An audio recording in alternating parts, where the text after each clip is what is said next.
देखो आप इस क्वेश्चन को एक बार देखेंगे, एक क्वेश्चन है जेई मेंस 2023 का क्वेश्चन है, 23 का क्वेश्चन है जेई मेंस का।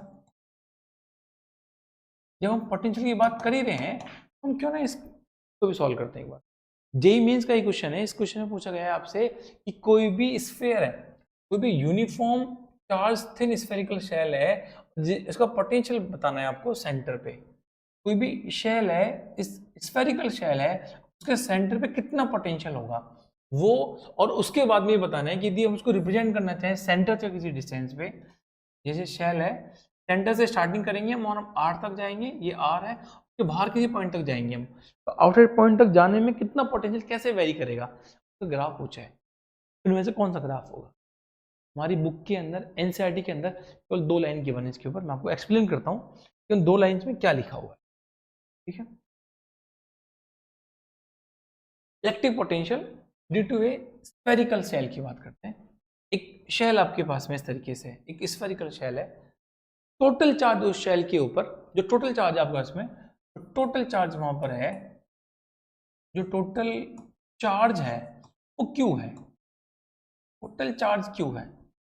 यदि टोटल चार्ज क्यू है, आप देखेंगे कि टोटल चार्ज क्यू है और जैसे हॉल पूरा खाली है, उसकी रेडियस मान लेते हैं आर, की रेडियस है आर है, की रेडियस है वो आर है। अब हमें 3 पॉइंट्स की बात करनी है, एक पॉइंट जो उसके आउटसाइड में है, एक पॉइंट जो उसके ऊपर लाई करता है, एक पॉइंट जो इनसाइड है, इनसाइड कहीं भी पॉइंट आ सकता है। ठीक है, देखो एक पॉइंट ऐसे माइंड मानेंगे, एक पॉइंट ये है, एक पी पॉइंट है, आर लेस देन है, एक सरफेस पर पॉइंट है, एक पॉइंट आउटसाइड, एक पॉइंट आउटसाइड, 3 पॉइंट की बात करेंगे, 1 2 3।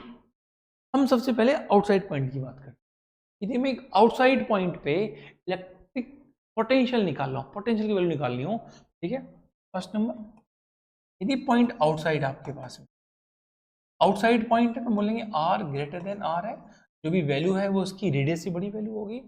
अभी हमने वो लिखा था जो v होता है हमारे पास में वो के क्यू बाई आर हो, क्यों, क्योंकि आप देखो यहाँ पे फर्स्ट केस के लिए the electric field outside the shell is as if the entire charge is concentrated at the centre. यही हमने इलेक्ट्रिक फील्ड में पढ़ा था शेल के लिए, यही हम पोटेंशियल में पढ़ते हैं कि यदि किसी भी स्फेरिकल सेल, मैं दिखाता हूं आपको हमारे पास एक, जैसे एक स्फेरिकल, आप शायद हो सकता है विजिबल हो या ना भी हो, अब देखो ये एक स्फेरिकल सेल है, ऐसे विजिबल है नहीं है, ये देख लो यहाँ पे एक ऐसे रिंग है, ये इस रिंग में, इस पूरी रिंग के ऊपर चार्ज है, जब इस पूरी रिंग के ऊपर चार्ज होगा, ठीक है, तो हम ये मान के चलते हैं कि इसके आउटसाइड यदि कोई पॉइंट मानेंगे तो उस पूरे पॉइंट के लिए ये एक as a point charge consider होगी। ठीक है, हम इसको as a point charge consider करेंगे, तो आप इसको अभी देख सकते हैं, ये रिंग है, आपको ये रिंग है, ये रिंग है यहाँ पे, ठीक है, ये पूरे पॉइंट चार्ज कंसिडर होगी, किसके लिए, आउटसाइड के लिए कंसिडर होगी, कि कोई भी पॉइंट आउटसाइड है, जब आउटसाइड के लिए कंसिडर होगी तो हम क्या बोलेंगे इसके लिए, जो पोटेंशियल बन के आएगा v इजिकल टू के क्यू अपॉन आर बन के, तो मतलब है जब r ग्रेटर देन r है, तो एक आउटसाइड पॉइंट यहाँ पे है r, तब आपके लिए ये आउटसाइड। जब हम इसको सरफेस पे लेके आएंगे, जब इस पॉइंट को सरफेस पे लेके आएंगे तो आपका जो डिस्टेंस है वो r इक्वल टू आर हो जाएगा। देखो सेकंड मान सकते हैं यहाँ पे हम सेकंड के लिए, यदि हम इस पॉइंट को सरफेस पे लेके आ जाएं, हम यदि r इक्वल टू आर बोल दें, इसका मतलब तो आपका पॉइंट है, पॉइंट ऑन सरफेस है, आपका जो पॉइंट है वो ऑन सरफेस आ जाएगा, तो जो पोटेंशियल है वो v इजिकल टू के क्यू अपॉन आर बन के आ जाए, के क्यू अपॉन आर बन के आ जाए, जो पोटेंशियल आपके पास में है वो के क्यू अपॉन आर बन के आ जाएगा। समझ आया आपको ये, लेकिन सारा गेम इनसाइड का है, इनसाइड कैसे निकालेंगे, इसके अंदर कैसे निकालेंगे, 2 पॉइंट की बात होगी हमारी, ठीक है, इसके इनसाइड कैसे निकालेंगे। एक बार आप इमेजिन करो फील्ड के बारे में, यदि हम इसको एक गॉसियन सरफेस कंसीडर करें, हम इसके अंदर इस पॉइंट पे हम यहाँ पे कैसे गॉसियन सरफेस कंसीडर करें, हम बोलेंगे कि इसके इनसाइड कितना चार्ज है, आप बोलेंगे क्यू इनसाइड 0 है, चार्ज ही नहीं है तो फील्ड कहाँ से आएगा, फील्ड नहीं आएगा, बहुत अच्छी बात है, क्यों नहीं आएगा?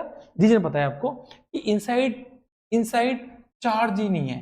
जब चार्ज इनसाइड नहीं है तो फील्ड जीरो है, ई इक्वल टू जीरो। देखो आप ये पॉइंट पढ़ो कि the electric field inside shell is zero. उस शेल के अंदर, स्फेरिकल शेल के अंदर जो फील्ड है वो जीरो हो गया। अब this implies that potential is constant. This implies that potential is constant. Okay, this implies that potential is constant. Potential constant कैसे? हम कैसे कह सकते हैं कि पोटेंशियल कांस्टेंट होगा? ठीक है, एक एग्जांपल लेते हैं इसके लिए। ठीक है, ये तो पॉइंट पता चल गया आपको। मैंने यहाँ से अभी के लिए हटा देता हूँ। एक हम एग्जाम्पल लेने की बात करते हैं यहाँ पे। देखो ठीक है, हमें ये पता है जो हम थर्ड केस की बात कर रहे हैं, उस थर्ड केस में हम ये बात कर लेते हैं कि केस नंबर 3 में जो आर हमारे पास है, आर लेस देन आर है, और ये इनसाइड पॉइंट है। ये इनसाइड पॉइंट है। इनसाइड पॉइंट का मतलब है कि यदि हमें इस सरफेस से चलना स्टार्ट करूं, मैं सरफेस से चलना स्टार्ट करता हूं अंदर की तरफ, मैं इसको मान लेता हूं कि सरफेस हमारे पास में ये इनिशियल पॉइंट है, और मैं यहां से मूव करके अंदर जा रहा हूं, अंदर जा रहा हूं, और मैं इसके सेंटर पे जाना चाहता हूं, सेंटर पे। ये मेरे लिए ये वी फाइनल पॉइंट है। आपने स्टार्टिंग करी यहाँ से, आपने स्टार्टिंग करी है ए पॉइंट से, आप ओ पॉइंट तक मूव करना चाह रहे हैं। मीन्स आपके लिए पॉइंट ए का जो पोटेंशियल होगा वो इनिशियल पोटेंशियल होगा, पॉइंट ओ का जो पोटेंशियल होगा वो फाइनल पोटेंशियल होगा। इसका मतलब आप ए से ओ की तरफ मूव कर रहे हैं, आप एक चार्ज लेके जा रहे हैं, आप एक चार्ज लेके इनसाइड मूव करना चाह रहे हैं। ठीक है, हमने लास्ट क्लास में, लास्ट एपिसोड में हमने ये पढ़ा था कि यदि जो वर्क डन होता है, वर्क डन को हम चार्ज से डिवाइड करते हैं, it will be the change in potential. और मैं इसको ऐसे लिखूं, ये लिखा जाएगा यहाँ पे, it will be V final minus V initial होगा। आप स्टार्टिंग कर रहे हैं ए पॉइंट से, किसी भी चार्ज को आप सेंटर तक लेके जा रहे हैं, आप चार्ज को सेंटर तक लेके जाएंगे। ठीक है, आप कुछ वर्क डन करेंगे चार्ज को लेके जाने में, उसके वर्क डन को आप डिवाइड कर देंगे। वर्क डन होता है पोटेंशियल एनर्जी, वर्क डन को आप डिवाइड करेंगे, दैट इज कॉल्ड पोटेंशियल का वर्क डन हो गया। और वो किस पे डिपेंड करता है? वो इनिशियल और फाइनल पॉइंट पे डिपेंड करता है। अपने फाइनल पॉइंट के पोटेंशियल में से अपने इनिशियल पॉइंट का पोटेंशियल, ये बन गया आपके पास में।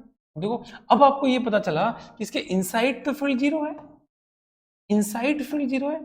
यदि इनसाइड फील्ड जीरो है, इसका मतलब आपको कुछ वर्क डन करना ही नहीं पड़ेगा। वर्क डन का फॉर्मूला देखो, मैं ऐसे लिखता हूं, जो वर्क डन होता है हमारे पास में वो Q इंटू ई हो जाएगा। आप किसी भी चार्ज को लेके मूव करेंगे, Q इंटू ई अपॉन ई। देखो ये कट जाएगा यहाँ से, आज से बोल सकते हैं कि जो वर्क डन जीरो हो गया, वर्क डन जीरो हो गया, इसका मतलब आप बोलेंगे V final minus V initial. और इस पूरे सरफेस पे कितनी वैल्यू है वो आपने अभी लिखी थी, सरफेस की वैल्यू, V ऑफ सरफेस की वैल्यू हम बोलेंगे कि K Q अपॉन R होती है। देखो आप इस ये इनिशियल पॉइंट को आप यहाँ पुट करो, बोलोगे 0 is equal to V final minus K Q upon R. आप इसको इक्वल साइन के आगे लेके जाओगे, इसका मतलब सेंटर पे पोटेंशियल, सेंटर पे potential V at O potential है वो K Q upon R, and R the radius, R is the radius of your spherical shell. जो पोटेंशियल ए पॉइंट पे था वही ऊपर, इसका मतलब है कि इस पूरे इनसाइड शेल के अंदर जो पोटेंशियल होने वाला है, जो पोटेंशियल होने वाला है वो पोटेंशियल सेम होगा, कांस्टेंट। समझ आया? ठीक है, तो हम एक बार ग्राफ बनाने की कोशिश करते हैं। ग्राफ बनाते हैं, इस पॉइंट पे पोटेंशियल है V, हम बोल लेते हैं के क्यू अपॉन आर, और इस पॉइंट तक वही के क्यू अपॉन आर बन के आ रहा है। इसका मतलब यदि मैं पोटेंशियल और ये पोटेंशियल है V, पोटेंशियल और R के लिए मैं एक ग्राफ बनाना चाहूँ तो देखो अब बोलेंगे R से लेके और रेडियस R तक वैल्यू कांस्टेंट है। देखो वैल्यू कांस्टेंट है, तो वैल्यू चेंज नहीं हो रही है, और ये मैक्सिमम वैल्यू है। ये मैक्सिमम वैल्यू कितनी वैल्यू है? ये के क्यू वी इजिकल टू के क्यू अपॉन आर वैल्यू है। आप जैसे ही सरफेस पे जाएंगे सडनली आपकी वैल्यू डिक्रीज करनी स्टार्ट, सडनली आपकी वैल्यू ऐसे डिक्रीज करनी स्टार्ट। इसका मतलब ये कांस्टेंट वैल्यू है और ये value v proportional to 1/r, और ये ग्राफ बन के आएगा। ये क्वेश्चन जेई मेंस में 23 में देखो एज इट इज पूछा गया था ये क्वेश्चन। यहाँ पे ऑप्शन, ऑप्शन होगा 4 बन के आए। आसान क्वेश्चन ये मीन्स समझ में आया? आई होप आपको समझ में आया होगा। ठीक है, एक